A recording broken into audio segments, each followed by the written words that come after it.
मेरे प्रिय बच्चों, आप सभी लोगों का हमारे इस प्यारा सा चैनल मैथ स्टडी सेंटर में बहुत बहुत स्वागत है, अभिनंदन है। मेरे प्रिय बच्चों, आज हम लोग जो है इस वीडियो में कक्षा 7 के गणित के चैप्टर परिमेय संख्या के अभ्यास 1B के सवाल को लगाने से पहले एक महत्वपूर्ण सवाल, बहुत ही महत्वपूर्ण सवाल है। इस महत्वपूर्ण सवाल को आज हम लोग यहाँ पे हल करेंगे, सीखेंगे कि कैसे इस टाइप के सवाल को हल किया जाता है, सॉल्व किया जाता है। आइए देखा जाए। जैसे यहाँ पर आपका एक सवाल दिया गया है, ये कह रहा है कि 3/5 और 4/5 के बीच 5 परिमेय संख्या निकालो। मतलब क्या हुआ कि 3/5 और 4/5 ये दो परिमेय संख्याएं दिया गया है।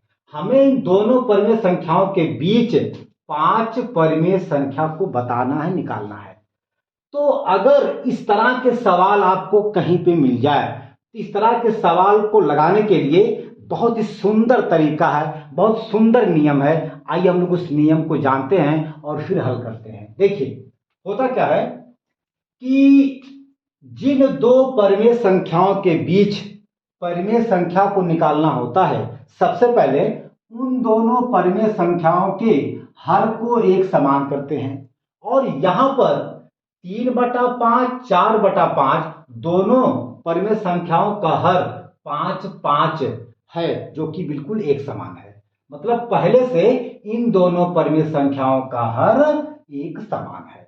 इसके बाद हम लोग दूसरा काम ये करते हैं कि इन दोनों परिमेय संख्याओं के बीच जितना परिमेय संख्या हमको निकालना होता है, उस परिमेय संख्या से एक ज्यादा परिमेय संख्या को लेकर के इन दोनों परिमेय संख्या के अंश और हर में बारी बारी से गुणा करते हैं। जैसे मान लीजिए यहां पर आपका सवाल है 3/5 और ये 4/5, ये दो परिमेय संख्या हमें प्राप्त है। मतलब ये सवाल में दिया गया है।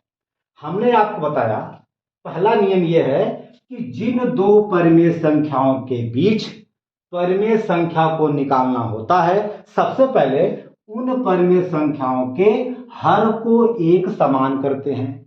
बेटा जी, यहां पर पहले से इन दोनों परिमेय संख्याओं का हर एक समान है, जो कि 5 है। इसके बाद दूसरी बात यह है कि इन दोनों परिमेय संख्याओं के बीच जितना परिमेय संख्या हमको निकालना होता है, उससे एक ज्यादा संख्या को लेकर के इन दोनों परिमेय संख्याओं के अंश और हर में बारी बारी से गुणा करते हैं। जैसे मान लीजिए यहां पर इन दोनों परिमेय संख्याओं के बीच में हमें 5 परिमेय संख्या को निकालना है। तो 5 से एक ज्यादा हम लेंगे, मतलब 5 में एक जोड़ देंगे, आ जाएगा 6। अब इस 6 से इन दोनों परिमेय संख्याओं में हम लोग इन दोनों परिमेय संख्याओं के अंश और हर में बारी बारी से मल्टीप्लाई करेंगे। तो आइए 3/5 और 4/5 दोनों में हम लोग 6 से गुणा करते हैं। तो हम लोग यहां भी गुणा करेंगे और यहां भी गुणा करेंगे। यहां भी हम लोग गुणा करेंगे 6 से, यहां भी हम लोग 6 से गुणा करेंगे।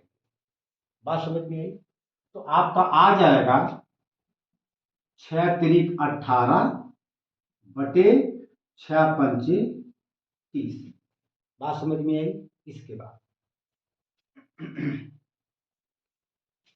6 चौक 24 बटे 6 पंचे 30।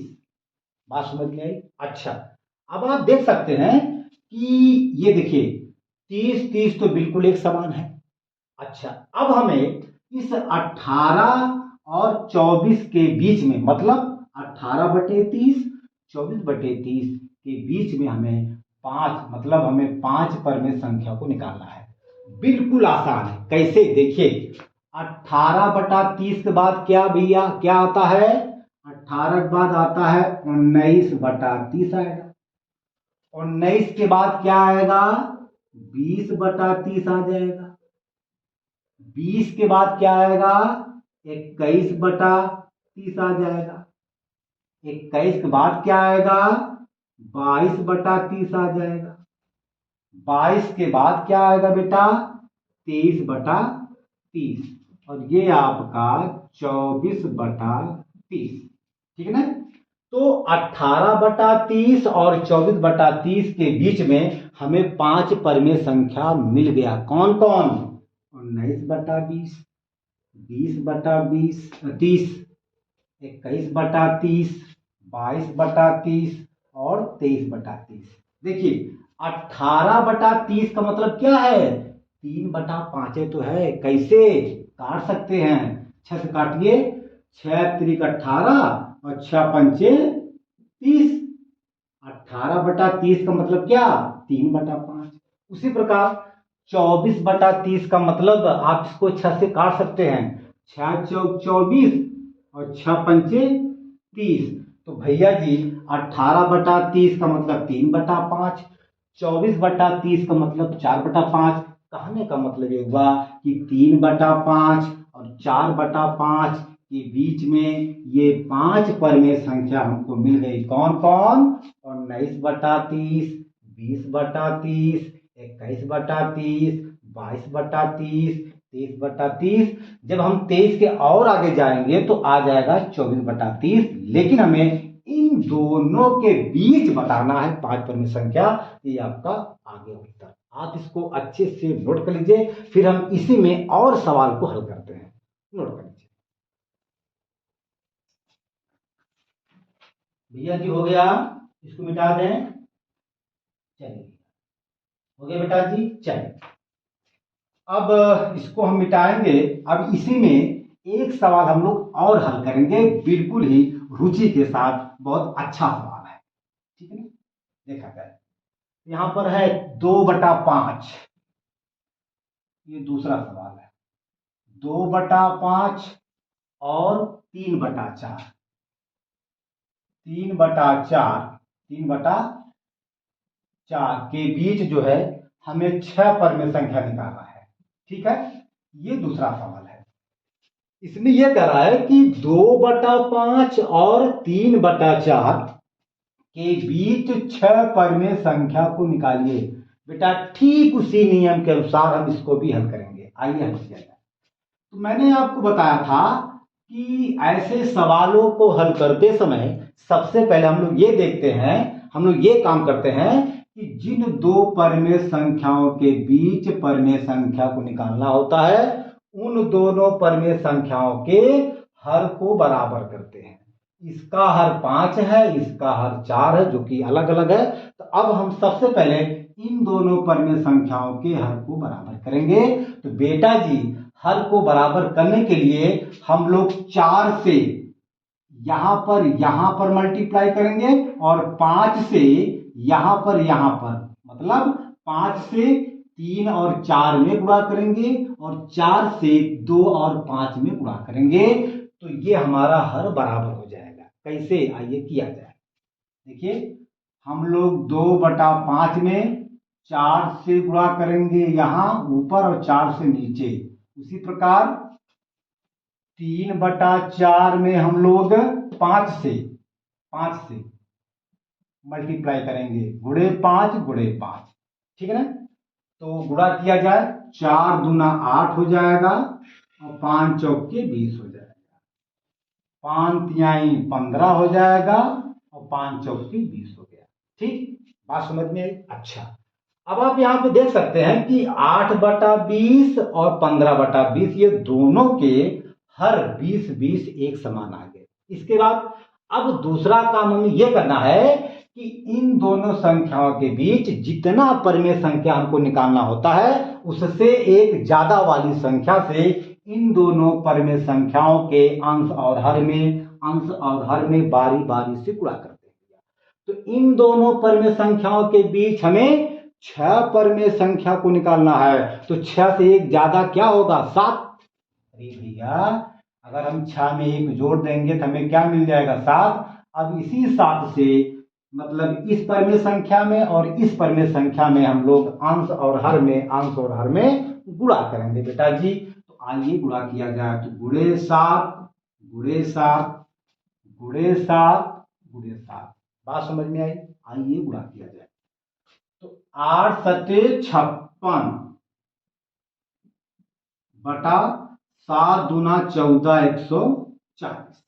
बात समझ में आई? यहां देखा जाए 15 सत्ते 105 बटे 7 दूना 14 140। ठीक है ना? अच्छा, अब इन दोनों के बीच हमें 6 परमेय संख्या को बताना है। अब देखिए 56 बटा 140 है, तो 56 के बाद कौन सी संख्या आती है? 57। 56 के बाद क्या आएगा? 57। तो भैया हो जाएगा 57 बटा 140 कामा 57 के बाद क्या आएगा? 58 आएगा। 58 बटा 140 कामा 58 के बाद क्या आएगा? 59 बटा 140। 59 के बाद क्या आएगा?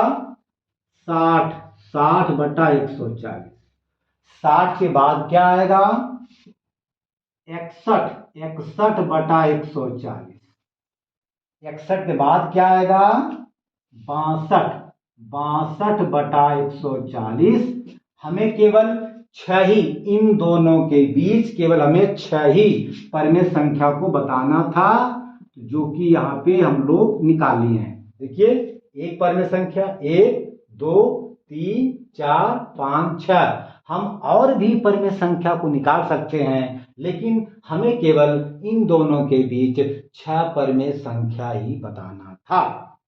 इसलिए ये इन दोनों के बीच ये 6 परमेय संख्या हमको मिल गई। कौन कौन? पहली परमेय संख्या 57 बटा 140, दूसरी परमेय संख्या 58 बटा 140, तीसरी परमेय संख्या 59 बटा 140 और चौथी परमेय संख्या 60 बटा 140 और पांचवी परमेय संख्या 61 बटा 140 और छठवीं परमेय संख्या 62 बटा 140 हमें मिल गया। बेटा आप इस सवाल को नोट कर लीजिए, फिर हम इसी में एक और अलग प्रकार का सवाल हल करते हैं। ठीक है, आप इसको नोट कर लीजिए।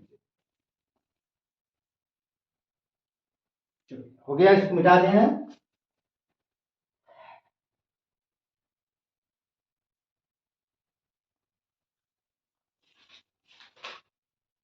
चलो ये हो गया, इसको मिटा दें। ओके चलो,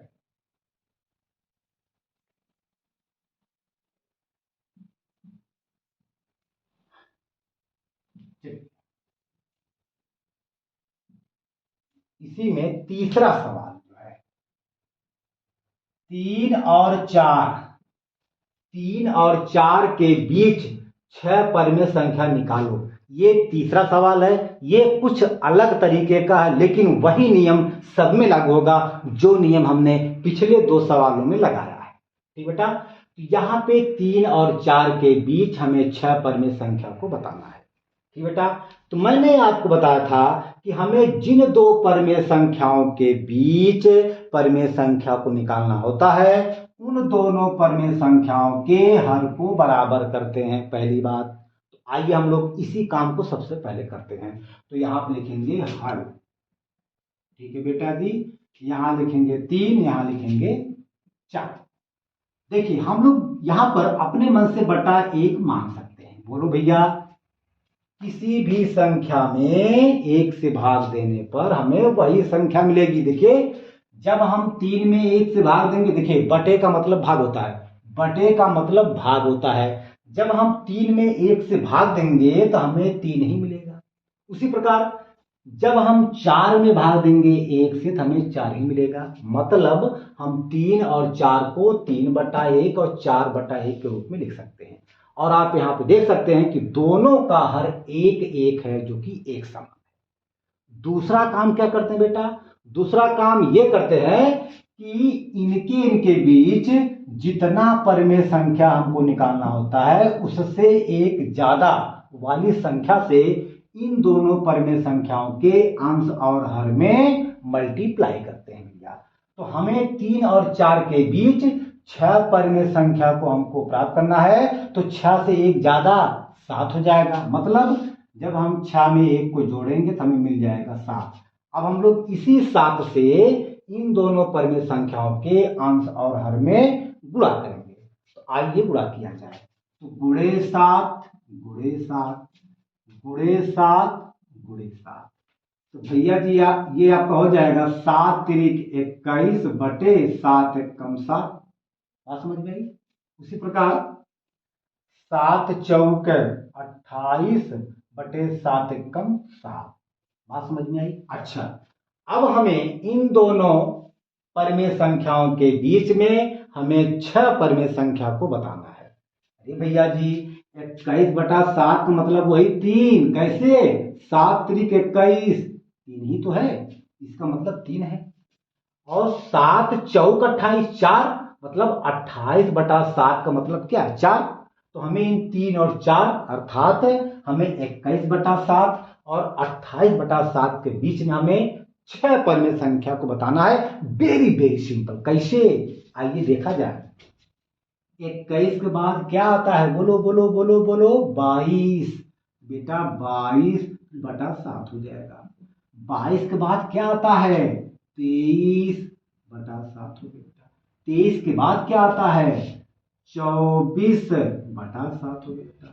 24 के बाद क्या आता है? 25 बटा 7 हो गया। 25 के बाद क्या आएगा? 26 बटा 7 हो गया बेटा। 26 के बाद क्या आएगा? 27 बटा 7। और ये आपका 28 बटा आपका 7 है। ठीक है ना। इसका मतलब क्या है? इसका मतलब बेटा 3 ही है। और इसका मतलब क्या है? 4 है। तो 3 और 4 के बीच में भैया ये 6 परमेय संख्या कौन कौन? 22 बटा 7, 23 बटा 7, 24 बटा 7, 25 बटा 7, 26 बटा 7 और 27 बटा 7। ये 1 2 3 4 5 6 परमेय संख्या हमने निकाल लिया है। तो मेरे प्रिय बच्चों बहुत सिंपल है। अब इसी पर आधारित जो है हम अभ्यास 1B में जो भी सवाल होंगे उसको सॉल्व करेंगे ठीक इसी नियम के आधार पर। तो मेरे प्रिय बच्चों आज हम अपने वीडियो को यहीं पे अंत करते हैं। ठीक है। अब हम अगला सवाल मतलब अभ्यास 1B से पहले, अभ्यास 1B के सवाल को सॉल्व करने से पहले हम कुछ एक सवाल और यहाँ पे सॉल्व करेंगे, लेकिन उस सवाल को हम लोग अगले वीडियो में सॉल्व करेंगे बेटा। तब तक के लिए धन्यवाद मेरे प्रिय बच्चों। और यदि हमारा वीडियो आपको अच्छा लगे तो हमारी इस वीडियो को आप लाइक शेयर सब्सक्राइब जरूर करें और साथ ही साथ कमेंट भी करें। धन्यवाद।